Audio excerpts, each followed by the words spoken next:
جو فضیلت ہے، جو اس کی فرضیت ہے، اس کے بارے میں بتایا جا رہا ہے کہ نماز اتنی امپورٹنٹ ہے کہ جو نماز ہے وہ اس پوری دین کی عمارت کا ایک ستون ہے۔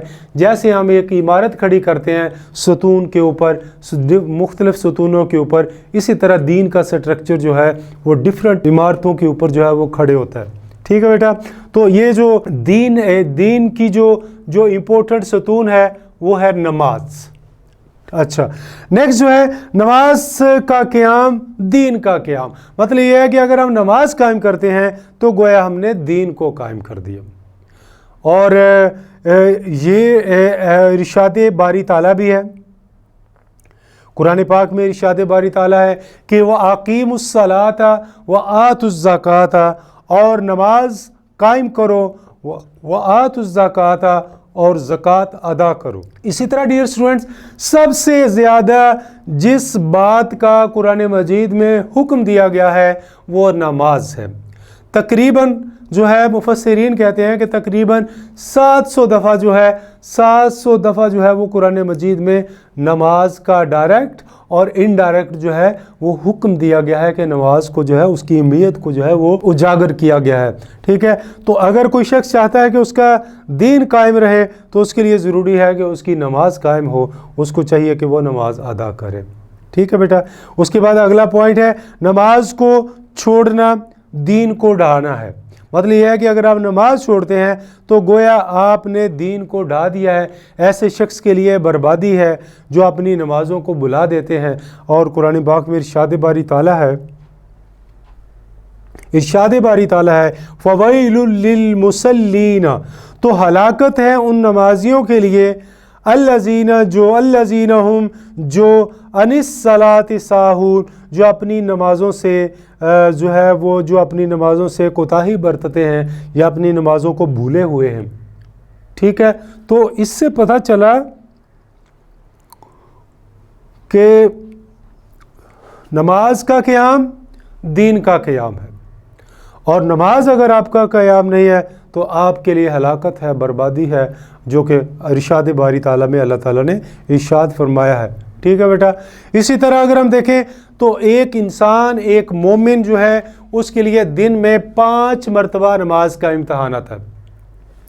5 مرتبہ نماز کا امتحان آتا ہے، مطلب یہ ہے کہ ہر وہ مسلمان جو مومن ہے، جب 5 مرتبہ مسجد میں اذان ہوتی ہے تو اس کے ایمان کا امتحان آتا ہے کہ کیا وہ اپنے امتحان میں کامیاب ہوتا ہے یا وہ ناکام ہوتا ہے۔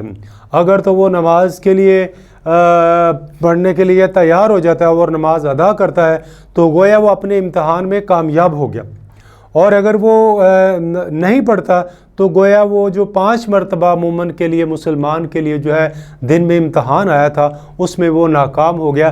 تو 5 مرتبہ جو ہے ایک مسلمان کا، ایک مومن کا جو ہے امتحان آتا ہے، اور اس کے لیے جو ہے وہ مؤذن کی نماز اور فلاح کی جو ہے دعوت، وہ مؤذن کیا کرتا ہے؟ مؤذن اس کو نماز کی دعوت دیتا ہے، حی علی الصلاۃ، حی علی الفلاح۔ یہ مومن جو ہے حی علی الصلاۃ کہہ کر ایک جو ہے وہ نماز کی دعوت دیتا ہے، اور پھر وہ کہتا ہے حی علی الفلاح، آؤ فلاح کی طرف، حی علی الفلاح، آؤ کامیابی کی طرف، آؤ نماز کی طرف، آؤ کامیابی کی طرف۔ تو مومن مؤذن جو ہے بیٹا وہ نماز کی طرف بلاتا ہے اور فلاح کی طرف بلاتا ہے۔ تو کوئی چاہتا ہے شخص کہ وہ نماز ادا کرے تو مومن کی اذان پر لبیک کہتے ہوئے نماز جو ہے وہ کی تیاری کی طرف جو ہے وہ شروع کر دے، اور اگر کوئی چاہتا ہے کہ وہ کامیابی کی طرف جو ہے وہ جانا چاہتا ہے تو اس کو چاہیے کہ وہ مؤذن جب فلاح کی طرف بلا رہا ہے تو وہ اس کے آواز پر لبیک کہتے ہوئے جو ہے وہ نماز کی طرف لبک جائے۔ گویا جو نماز ہے وہ کامیابی ہے، اور کامیابی کا دوسرا نام جو ہے وہ نماز ہے، اور نماز کا دوسرا نام جو ہے وہ کامیابی ہے۔ تو ایک مومن، ایک مسلمان اگر وہ چاہتا ہے کہ دنیا میں کامیابی حاصل کرے، اس کے لیے ضروری ہے کہ وہ نماز ادا کرے۔ ایمان کی صداقت کی گواہی، ایک مومن جب نماز ادا کرتا ہے تو گویا وہ اپنے ایمان کی صداقت کی گواہی دے رہا ہوتا ہے، وہ یہ مان رہا ہوتا ہے دل سے کہ میں مسلمان ہوں، میں اللہ کے حکم کو بجا لانے والا ہوں، اور اس کا یہ عمل جو ہے، یہ جو نماز کی ادائیگی ہے، یہ اس کے ایمان کی صداقت، اس کے ایمان کے سچے ہونے کی یہ گواہی ہے۔ نماز جو ہے اس کے ایمان کے سچے ہونے کی گواہی ہے۔ اگر وہ یہ گواہی دیتا ہے یعنی نماز پڑھتا ہے تو اس کا ایمان سچا ہے، اور اگر وہ یہ نہیں کرتا تو گویا اس کا ایمان جو ہے وہ جھوٹا ہے۔ تو لہٰذا جو نماز ہے اس کی ادائیگی کسی بھی مومن کے لیے، کسی بھی مسلمان کے لیے اس کے ایمان کی صداقت کی گواہی کی جو ہے وہ حیثیت رکھتی ہے۔ اللہ تعالیٰ سے تعلق اور رابطے کا ذریعہ، ڈیئر اسٹوڈنٹس، نماز جو ہے کسی بھی انسان کے لیے جو ہے اس کے اللہ سے، اس کے رب سے تعلق کا ذریعہ ہے، اس سے رابطے کا ذریعہ ہے۔ اگر کوئی شخص چاہتا ہے کہ اس کا تعلق اس کے رب سے قائم ہو جائے، اس کے جو ہے اس کے پروردگار سے قائم ہو جائے، جس نے اس کو پیدا کیا اس سے قائم ہو جائے، تو اس کو چاہیے کہ وہ اپنا نماز ادا کرے۔ جتنی زیادہ وہ نماز ادا کرے گا اتنا زیادہ اس کا تعلق مضبوط ہوتا چلا جائے گا، اور جتنا زیادہ وہ نماز سے کوئی بھی شخص دور ہوتا چلا جائے گا اتنا زیادہ اس کا تعلق جو ہے وہ کمزور ہوتا چلا جائے گا۔ لہٰذا ہم نے بحیثیت مسلمان جو ہے کوشش کرنی ہے کہ ہمارا جو تعلق ہے اللہ تعالیٰ سے وہ مضبوط سے مضبوط تر جو ہے وہ ہوتا چلا جائے۔ اسی طرح بیٹا بہت ساری احادیث مبارکہ ہے، میں نے چند جو ہے 4-5 یہاں پر حدیث مبارکہ لکھی ہیں جو نماز کی امپورٹنس کو، نماز کی اہمیت کو جو ہے وہ اجاگر کرتی ہیں۔ جیسے پہلی حدیث مبارکہ ہے، اس کا میں نے پوائنٹ بنایا ہے، نماز آنکھوں کی ٹھنڈک، یعنی ارشاد نبوی ہے صلی اللہ علیہ وآلہ وسلم، الصلاۃ قرۃ عینی، نماز میری آنکھوں کی ٹھنڈک ہے، نماز میری آنکھوں کی ٹھنڈک ہے۔ تو یہ آپ عربی بھی لکھ سکتے ہیں اور چاہیں تو صرف ترجمہ ہی لکھ لیں کہ الصلاۃ قرۃ عینی، نماز میری آنکھوں کی ٹھنڈک ہے۔ ٹھیک ہے بیٹا، جو اسٹوڈنٹس عربی نہیں اچھی لکھتے وہ صرف ترجمہ لکھ لیں، تب بھی ان کو جو ہے وہ مارکس مل جاتے ہیں۔ اچھا، نیکسٹ جو ہے الصلاۃ مفتاح الجنہ، نماز جنت کی کنجی ہے، نماز جنت کی کنجی ہے۔ تو اس کا ہم نے پوائنٹ بنایا، نماز جنت کی کنجی، الصلاۃ مفتاح الجنہ۔ ٹھیک ہے، اگر کوئی شخص جنت میں جانا چاہتا ہے تو اس کے پاس کنجی کا ہونا بڑا ضروری ہے، چابی کا ہونا بڑا ضروری ہے، اور چابی جنت میں جانے کی جو ہے وہ نماز ہے۔ نیکسٹ بیٹا، مومن کی معراج، آپ صلی اللہ علیہ وآلہ وسلم نے فرمایا الصلاۃ معراج المومنین، نماز مومن کی معراج ہے، نماز مومن کی کیا ہے؟ معراج ہے۔ یعنی نماز انسان کو بلندیوں کے اس مقام پر لے جاتی ہے جس کا اس کو اندازہ بھی نہیں ہے۔ اگر کوئی چاہتا ہے کہ اپنی ایک مومن جو ہے اپنی بلندیوں کو چھوئے، اپنی معراج کو پالے، تو اس کو چاہیے کہ وہ نماز ادا کرے۔ کہتے ہیں کہ نماز میں جب انسان سجدے کی حالت میں ہوتا ہے تو اللہ تعالیٰ کے سب سے زیادہ قریب ہوتا ہے، سب سے زیادہ کیا ہوتا ہے؟ قریب ہوتا ہے۔ جب وہ اپنی پیشانی، اپنی سب سے عرفہ و اعلیٰ مقام جو اس کا پیشانی ہے، جب وہ زمین پر اللہ کے سامنے سجدہ ریز ہوتا ہے تو وہ اپنے رب کے سب سے زیادہ قریب ہوتا ہے، اور اس لیے فرمایا کہ الصلاۃ معراج المومنین، نماز مومنوں کی معراج ہے۔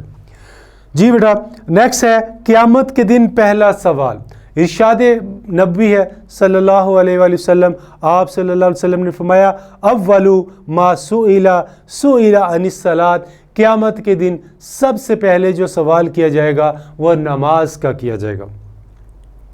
قیامت کے دن سب سے پہلے جو سوال کیا جائے گا وہ نماز کا کیا جائے گا۔ تو ڈیئر اسٹوڈنٹس، اگر ہم جو ہے اپنی نماز کو قائم کرتے ہیں تو ہم اس سے بیش بہا جو ہے وہ فوائد حاصل کرتے ہیں، دنیا کے بھی فوائد حاصل کرتے ہیں اور آخرت میں بھی کے بھی فوائد حاصل کرتے ہیں، دنیا میں بھی کامیابی حاصل کرتے ہیں اور آخرت میں بھی جو ہے وہ کامیابی حاصل کرتے ہیں۔